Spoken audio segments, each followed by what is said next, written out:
So in light of all those factors, in light of the purposes and principles of felony sentence, the sentence is going to be 2 years prison on both counts 1 and count 6. They're going to run concurrent with each other. I'm going to impose a fine of $2,500 on each count. On count 7, I'm imposing 60 days jail with no fine, and you'll serve that time concurrent with your prison terms. In addition, while you're in prison, I'm going to limit the amount of deduction they can make from your allowance to $5 per month. You'll have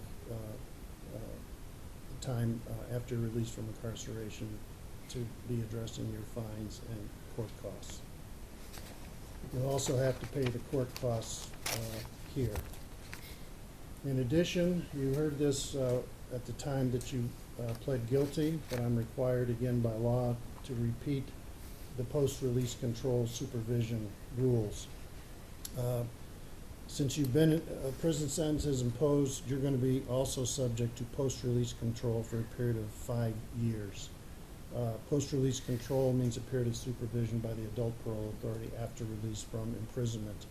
If you violate a post-release control sanction, all of the following apply. The adult parole authority could impose a more restrictive post-release control sanction. The parole board may increase the duration of the post-release control.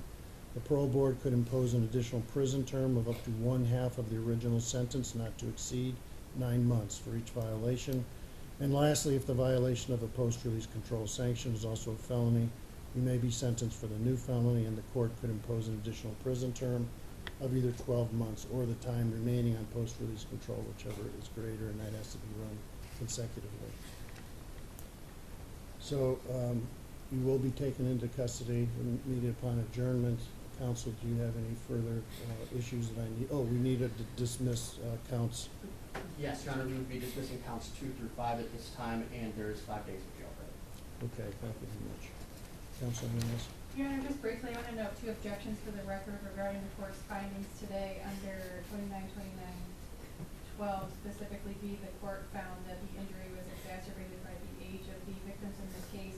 I did point to it in my sentencing memorandum, State versus Polizzi, which is an 11th district case, 2019 Ohio 2505, which says that a court may not elevate the seriousness of an offense by pointing to a fact that's also an element of the offense itself. The gross sexual position in this case, an element enhancing it to the felony 3, was the age of the victim. Otherwise, it's a felony 4. And so I don't think that that could be used to elevate this to a more serious offense than what normally constitutes the conduct. The other objection that I would lodge for the purposes of the record is regarding the lack of any findings under subsection C, specifically to whether or not my client expected to cause or actually cause physical harm. Definitions of physical harm are under 290101.